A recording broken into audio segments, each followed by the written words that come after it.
2014, Nigeria joined other countries of the world to declare the Safe School initiative in response to the escalating violence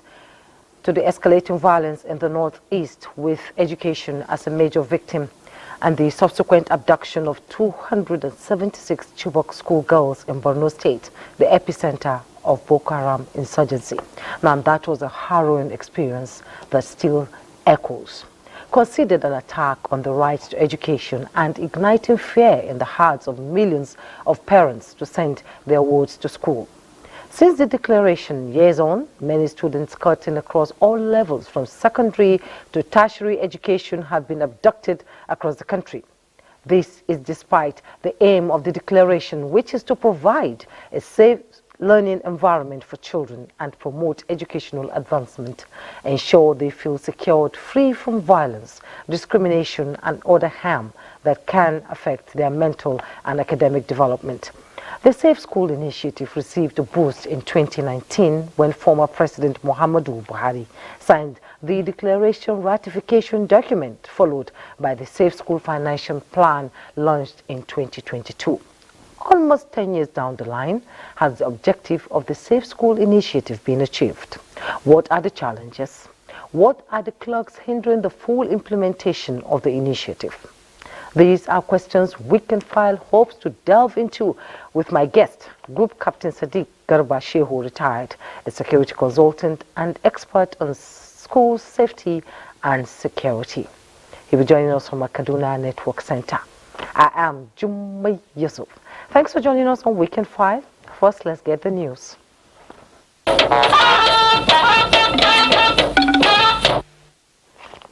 President Bola Ahmed Tinubu has congratulated the government and people of Liberia on the successful conduct of the Liberian presidential election. The president also congratulated President-elect Joseph Boakai, who won the mandate of the people, and joining him to unite the country and build on the popular support expressed through the ballot box to deliver good governance to the people of Liberia.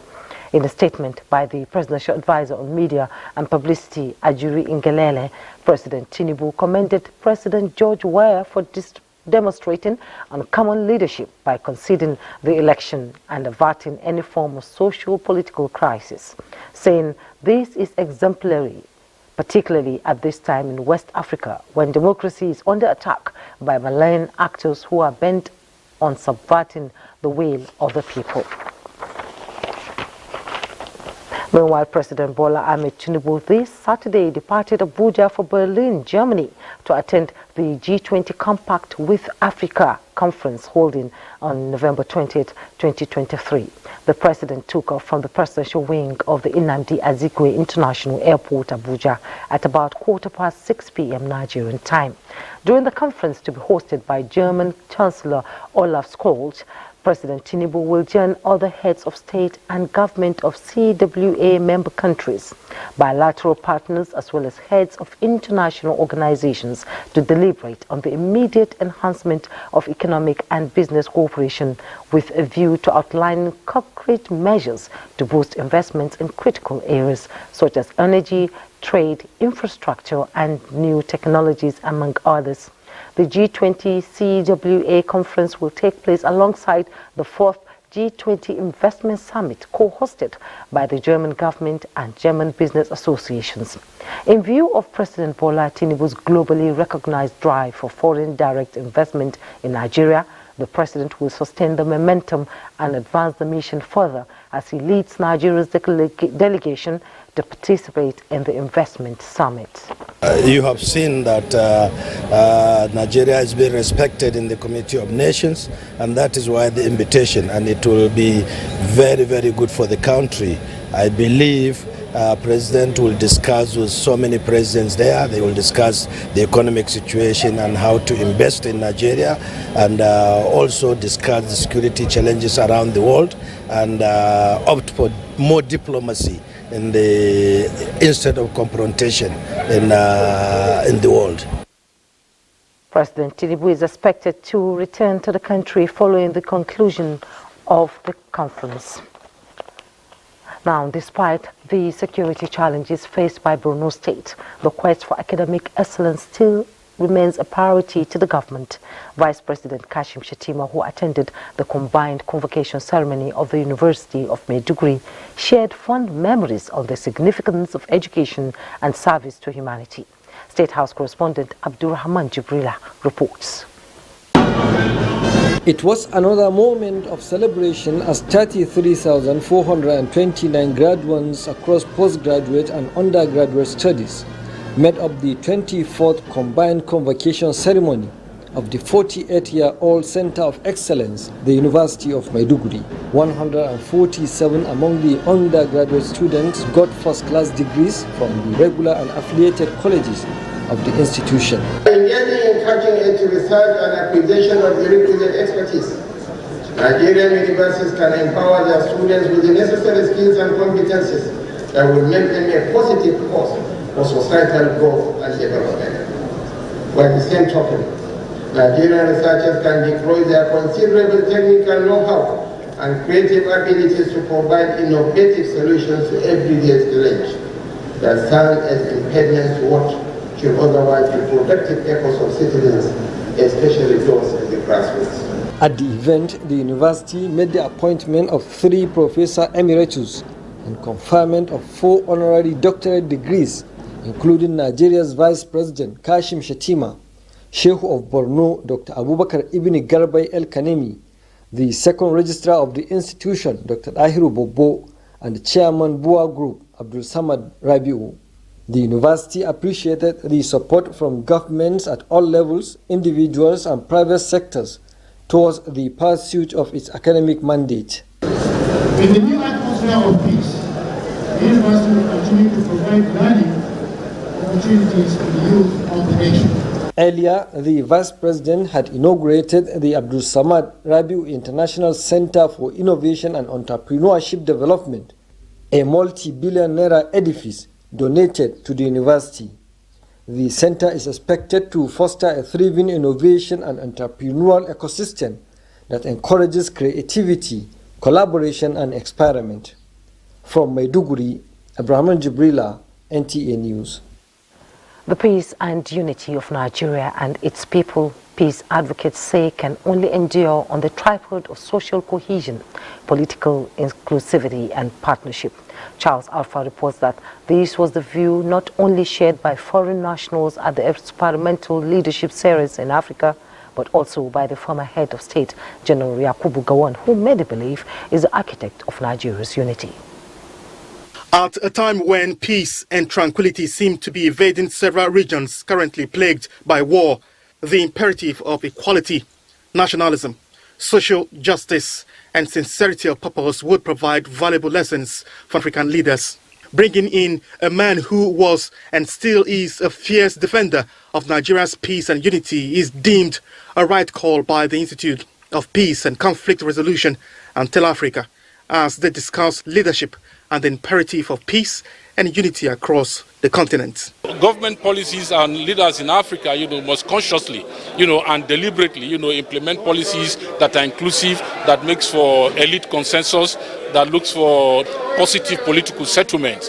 We need a symphony, different kinds of symphony, but today's symphony, we need peace symphony. Peace and progress and prosperity and development should be the basis of our common 4 pillars. Former head of state, General Yakubu Gowon, while sharing his experience and key decisions taken by his government to forestall peace, reconciliation, rehabilitation, reconstruction, as well as reintegration of Nigerians after the war, said respect, being each other's keeper, and bridging the gap between the have and have not are ideals for peace. Please, all of you, believe in Nigeria and help to make it better, to make it good and better. For NTA, there is no alternative for peace and national cohesion. We also represent peace and the national integration of Nigeria, which we do not take for granted, because our mandate is to ensure that the national interest is not compromised. The experiential leadership series by the Institute for Peace and Conflict Resolution and Tell Africa seeks to influence leadership growth with the ultimate aim of securing a sustainable economy for its people. Charles Alpha, NTA News. To security matters now, the Office of the National Security Advisor has signed a partnership agreement with the United Nations Development Programme, UNDP, and the German government for a comprehensive police reform initiative. In a statement, the head strategic communication office of the National Security Advisor, Zakari Mijinyawa, says the agreement, which was sealed at a meeting between them, is expected to support the Special Committee on Police Reform constituted by President Bola Ahmed Tinubu during the last National Police Council meeting. The NSA reiterated President Tinubu's commitment to comprehensive police reform process anchored on trust, human rights, rule of law, and efficient public service, acknowledging UNDP's support for the modernization of the Nigerian police force. Meanwhile, the National Center for the Control of Small and Light Weapons, Office of the National Security Advisor, says it is upscaling measures to mop up illicit arms in circulation. Defense correspondent Ismail Musa reports that the strategy is expected to reduce crime and improve regional peace and stability. More than 12 million rounds of ammunition are manufactured annually. 857 million small and light weapons are in circulation globally. 70% of these are said to be in Africa, with Nigeria having the largest number. Many of the illicit arms are in the hands of non-state actors. We have implemented this engagement on the control of small and light weapons in Nigeria is focusing on mapping the landscape of small and light weapon proliferation, gaps and opportunities, with a view to promote the management of illicit arms through a broad-based support from stakeholders. The proliferation of small arms and light weapons is a scourge that undermines our security, hampers our progress. It is a challenge that no single entity can combat alone. Hence, this round table. We aim to elevate the discourse on small arms and light weapons management and control, and to galvanize broad-based support for our ongoing efforts to ensure an illicit arms-free Nigeria. Small arms and light weapons are indeed the instruments of violence, but they are not the standalone cause of violence. As such, armed violence should be addressed holistically. This means that securitization efforts should be linked to efforts which seeks to reduce inequalities altogether. As the largest democracy in Africa, Nigeria plays an important role in the stability of the region and the continent. This stability begins by equipping Nigeria with the infrastructure and expertise to manage their national stockpiles, to mitigate the risks of diversions, and to establish an accountable and effective security sector. The program is also aimed at ensuring an illicit arms-free country. In Abuja, Ismail Musa, NTA News. And worried by the incessant attacks on communities by bandits, Sokoto state government is recruiting about 3,000 youths into the proposed State Security Community Guards Corps. The committee for the establishment of the civilian security outfit is touring the 23 local government areas of the state to mobilize communities to embrace the initiative. Bashir Ibrahim Nababa reports. Of commitment to curb banditry and criminality and restore peace that Sokoto state government constitutes the committee to work out modalities for the establishment of the State Security Community Guards Corps, an idea that is in line with the resolutions of Northwest governors to jointly tackle insecurity in the region. After submitting its report to the government, the committee was given the green light to move around the length and breadth of Sokoto state to galvanize support for the initiative. So far, the committee has reached out to the frontline local government areas of Isa, Sabon Birni, Goronyo, Wunno Araba, among others, to interact with stakeholders and solicit for their support. 120 youth are to be recruited in the civilian security outfit from each of the 23 local government areas of Sokoto state. Is to recruit the most suitable candidates from amongst the population, give them adequate military training, weapon handling, so that they can be redeployed back to their local government to protect their community. All the council areas visited, the sole administrators appreciated efforts of Sokoto state government towards protecting lives and property of the people, with the assurance that the recruitment process will be based on merit. In Sokoto, Bashir Ibrahim Nababa, NTA News. The Commissioner of Police, Bayelsa State Command, has charged police operators to hunt for criminal elements hibernating in Bosa State.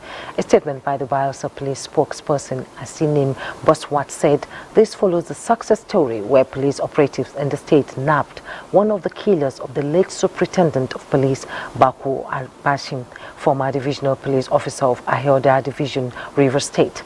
The suspect, one Oyekachi Ikowa, said to be second in command to two Baba of the dreaded Icelandic cult group, was arrested on 18th November 2023 based on credible intelligence that he was hibernating in Yenagwa after participating in the murder of late DPO. The suspect has been handed over to the Rivers Police Command for further investigation.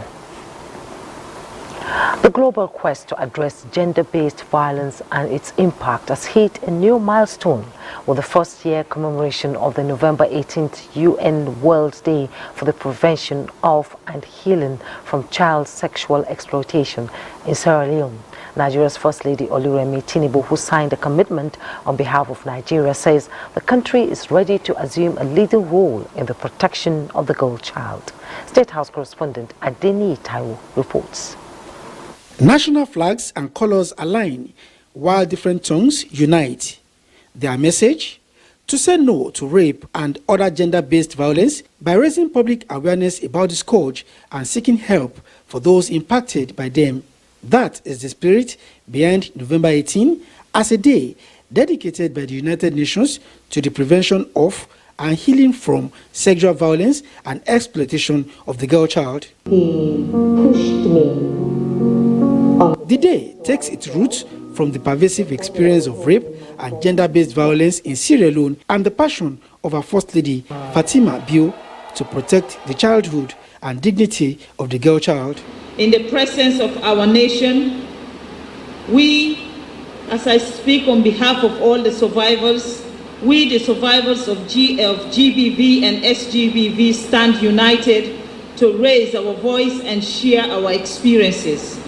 Our message from now on is that you, the perpetrators, cannot break us down. The day holds a lot of significance for Nigeria, which co-sponsored the resolution, and Nigeria's First Lady Oluremi Tinubu is here saying the day must mean more than just a symbolic gesture. It is a call to action, a promise to children everywhere that we will stand up for their rights and safeguard their well-being.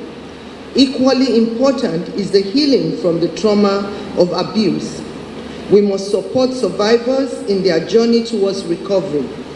The scars of abuse run deep, but with the right resources, therapy, love, and support, survivors can find the strength to heal. From the United Nations, development partners, and other stakeholders, there were commitments. So as of now, about 32 states have passed the VAPP Act into law, while we hope that the remaining states will do the same.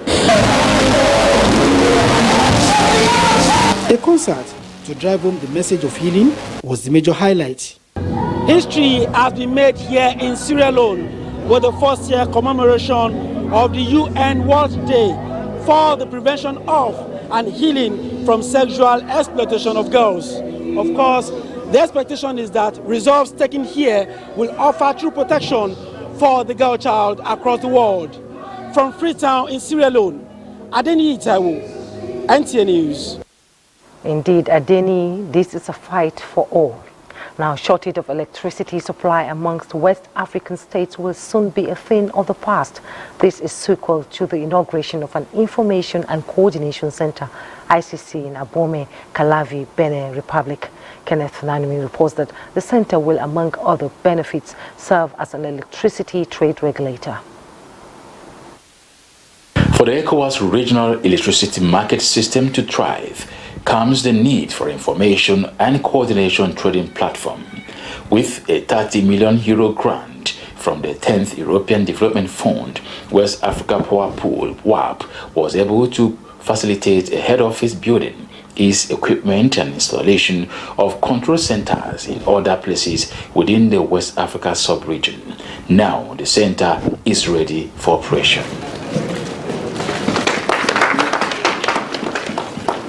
Information and Coordination Center ICC for ECOWAS regional electricity market has just been inaugurated, and the essence is to ensure that member countries of ECOWAS do have access to efficient and effective electricity power and energy supplied, given to them at a very minimal cost, and of course to drive the initiative of bringing in investment, manpower development, industrialization, as well as to stimulate trade between member countries and other economic activities within West African sub-region and beyond. For sustenance of the electricity and renewable energy markets, WAP and the ECOWAS Commission have a clear vision. All the regulatory framework is set up. Now it's issued to implement it, and hopefully will begin the first quarter next year, because presently all the 14 countries from West Africa are interconnected electrically. Our member states will be able to purchase or sell energy, which will help also to reduce the cost and provide a constant supply of energy to all our member states, for the well-being of our citizens. Minister of Power Adebayo Adelabu, who represented President Bola Tinubu, is impressive of the project. We know the impact of regular supply of power to the growth of industries, to the growth of businesses. It will create economic activities, and our people will be able to get employment. Nigeria is a major financial member of ECOWAS. Even we have the largest pool of power generation, so we are bringing a lot into this. We believe that by the time we work together, every country stands to benefit.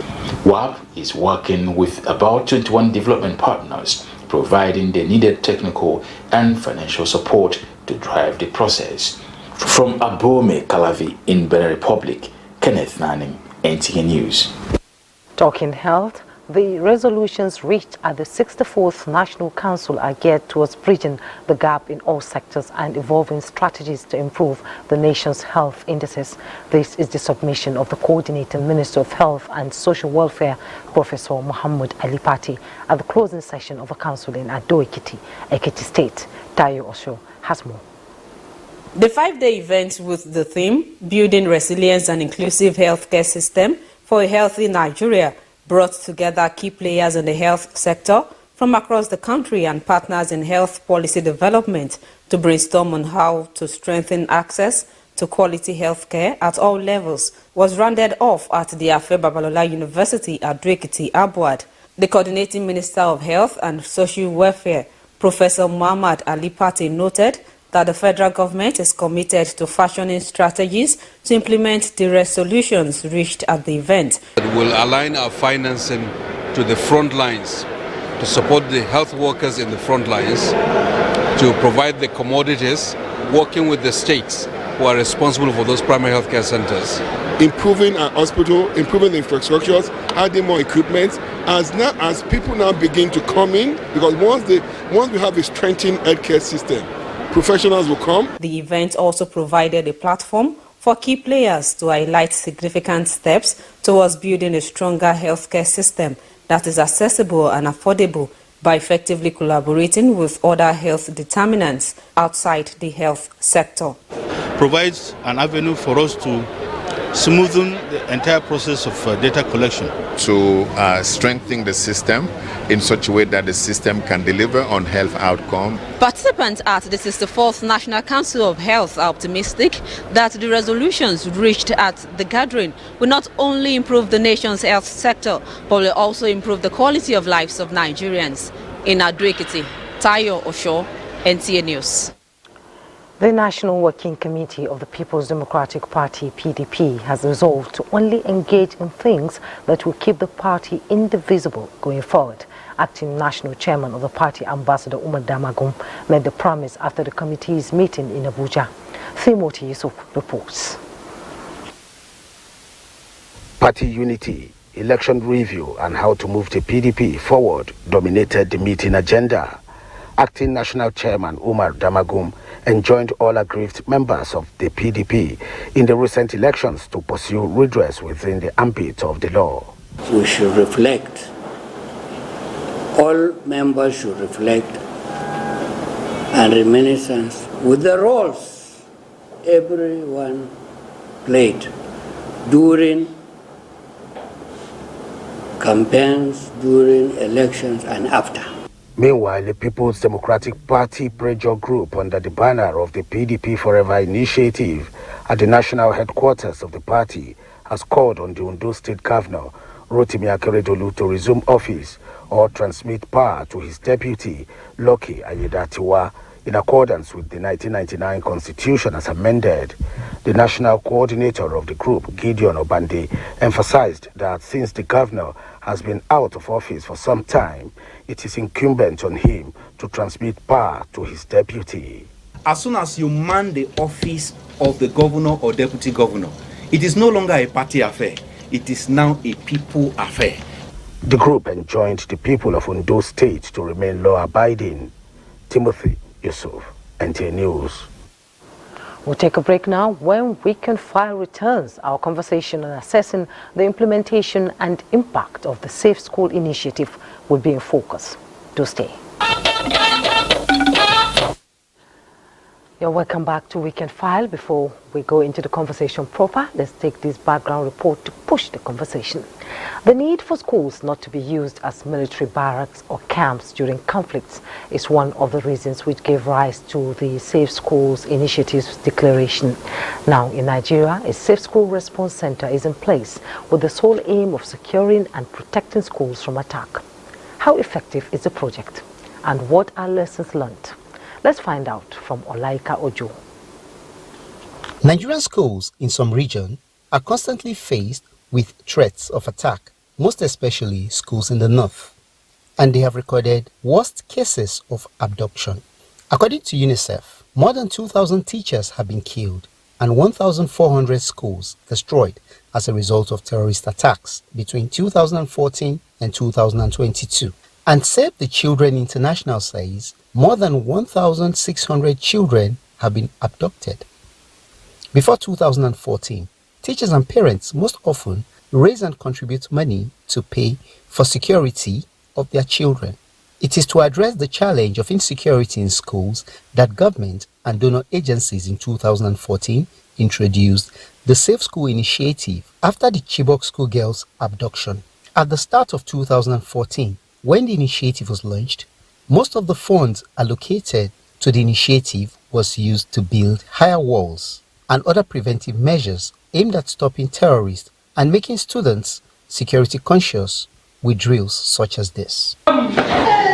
Today, there's a Safe School Response Center that coordinates efforts of security agencies and their allies in protecting schools. Since the introduction of the center in February 2023, the center have been able to resolve more than 40 cases with efforts in place to scale up operations to keep schools safe and protected. Another interesting thing about the initiative is the constant training of people who gather intelligence reports for the center. For students, teachers, and the schools, their hope is to go back to school without fear, even with all the security measures in place. Security situation in the country continues to evolve with new challenges rearing its ugly face. Olainka Ojo, NTA News. Thank you, Olainka. And joining me from our Kaduna Network Center is Group Captain Sadik GBA Shu, who retired, a security consultant and an expert on school safety and security. You're welcome to Weekend 5. Thanks for joining us. Evening. Evening. Yeah, Group Captain Sadik, let's have your assessment of the school safety initiative so far and how effective it has been in Nigeria in the past 10 years.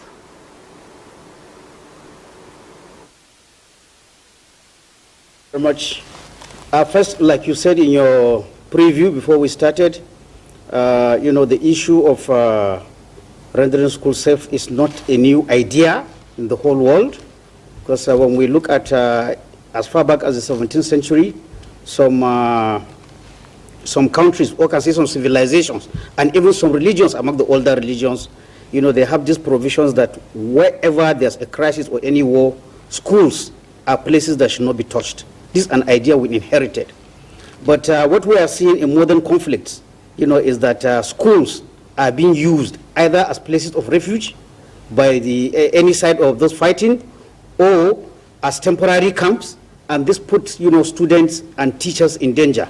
We can see that even in the current Arab-Israeli war, schools are being used. And in Nigeria, over the years, we have this tendency, if everybody looks back in villages, whenever there is any conflict, whether it is intercommunal or there's a problem to resolve, it's like school is taken as a no man's land.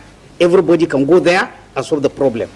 However, the issue that brought us here today started in about 2014 with the infamous Chibok abduction of about 297 girls. So that incident, as we all remember, brought international attention to the issue of safety of school children and even the teachers. The then global ambassador for education for United Nations, former UK Prime Minister Gordon Brown, came to Nigeria to start the Safe School Initiative, SSI. He brought a lot of contribution from foreign donors to come and see, because of the a lot of publicity that was generated as a result of that Chibok abduction.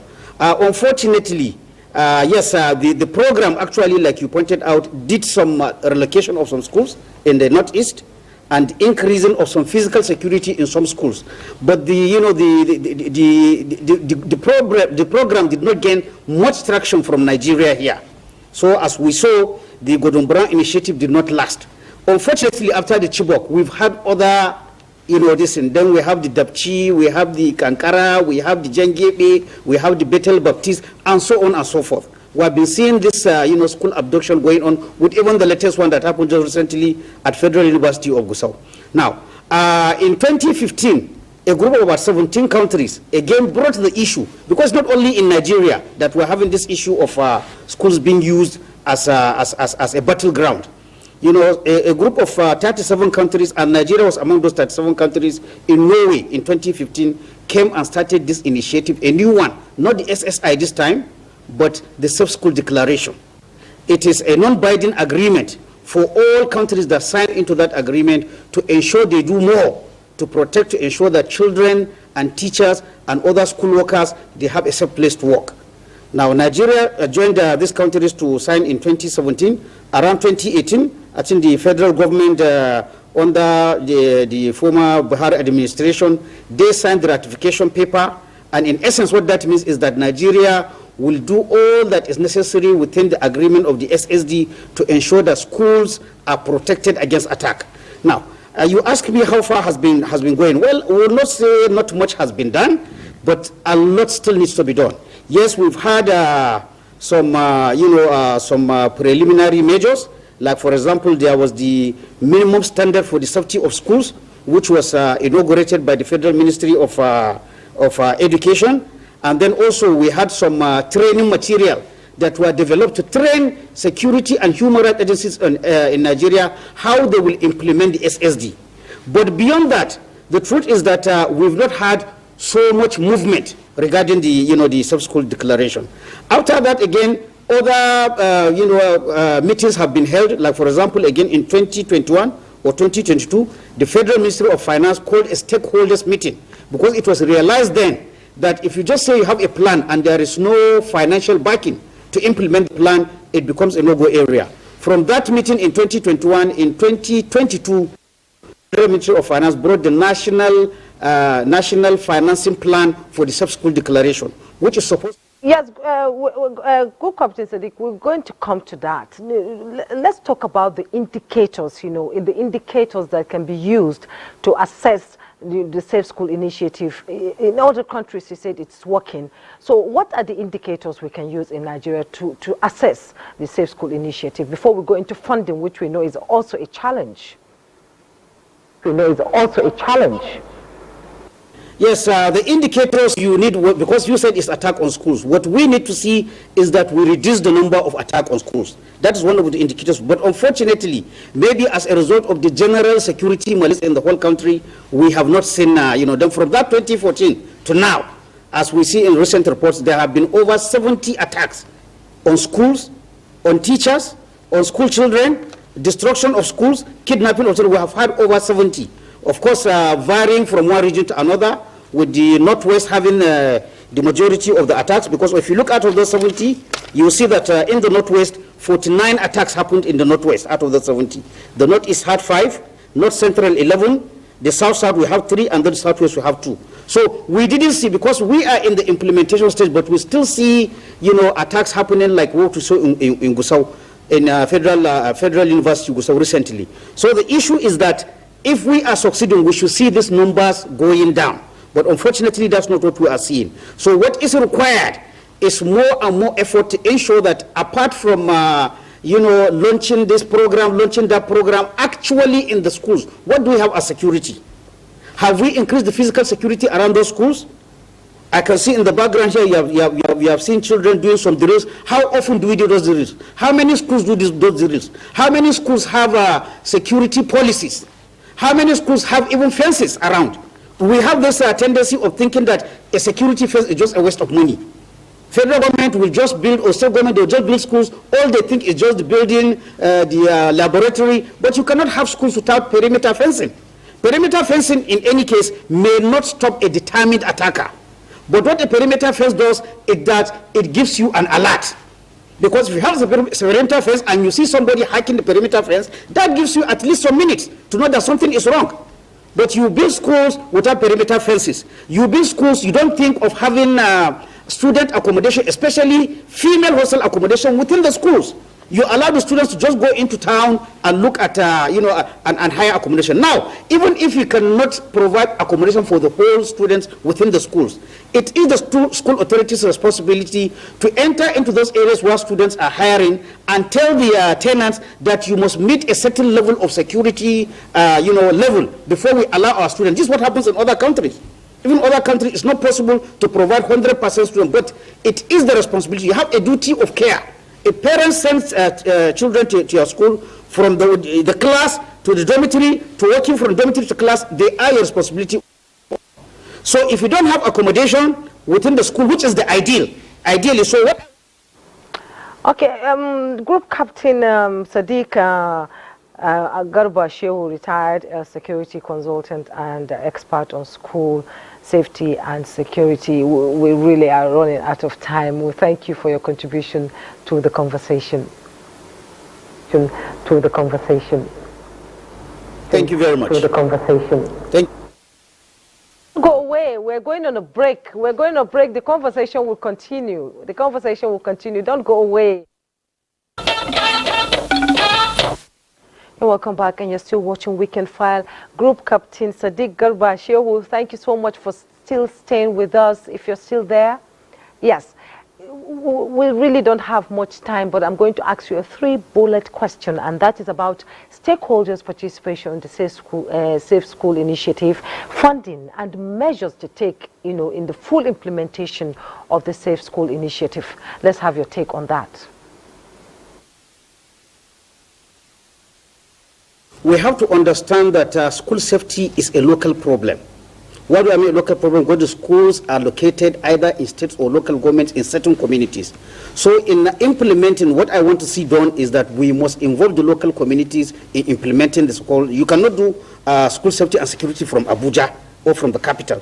You have to go to where the schools are. So when you look at it, the federal government has a role to play. For example, the federal government, as the signatory of the SSD, should at least set a standard with the federal schools that they have. They should turn, what other schools should do.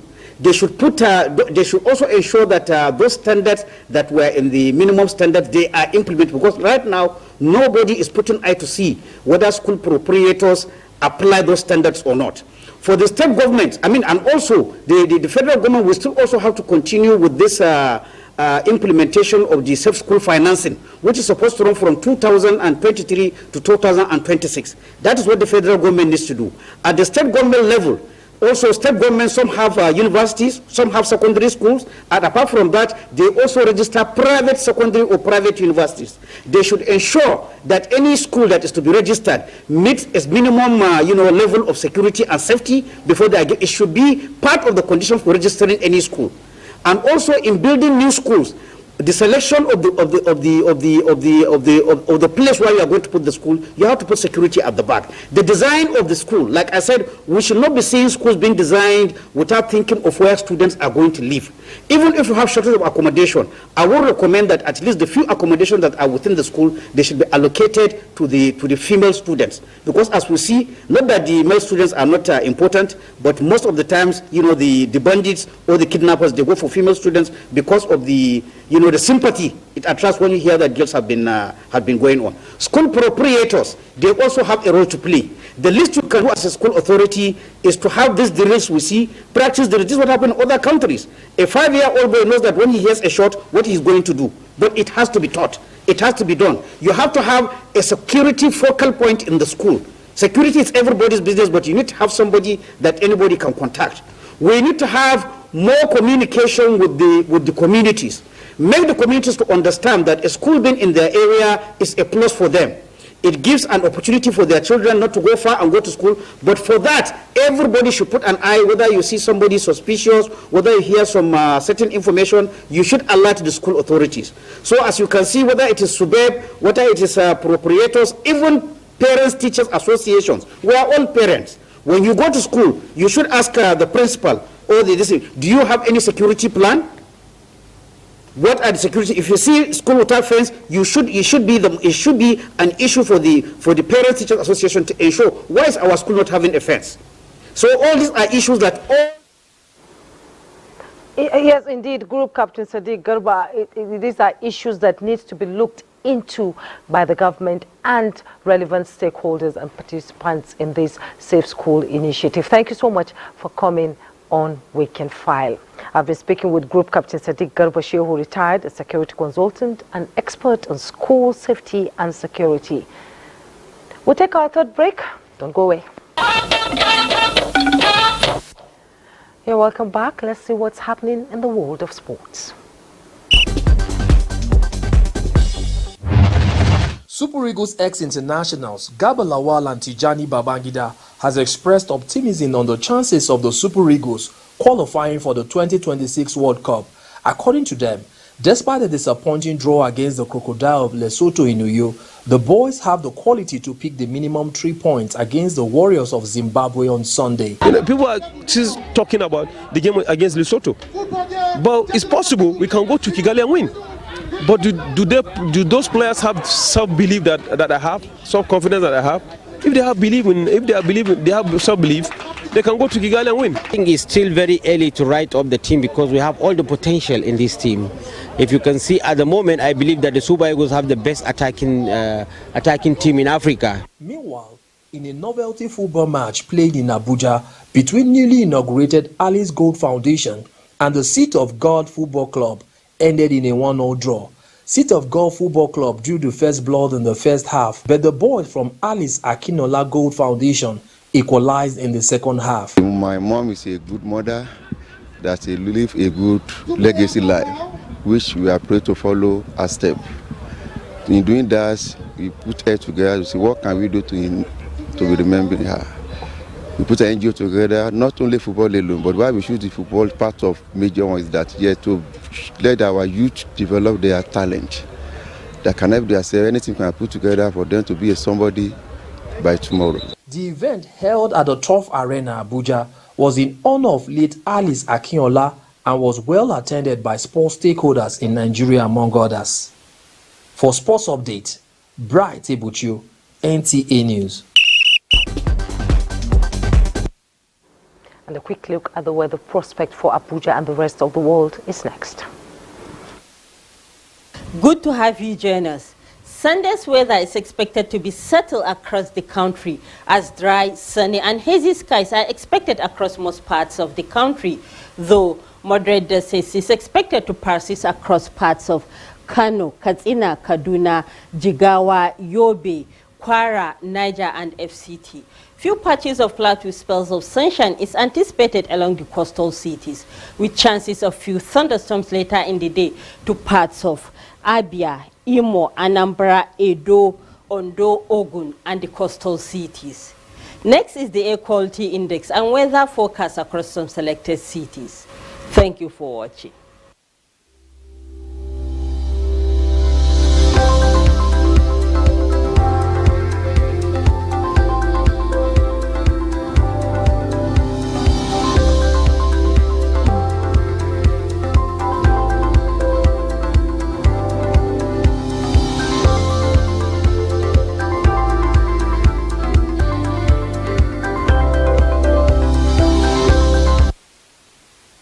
That's Weekend File for this week. Next week, another interesting topic will be in focus.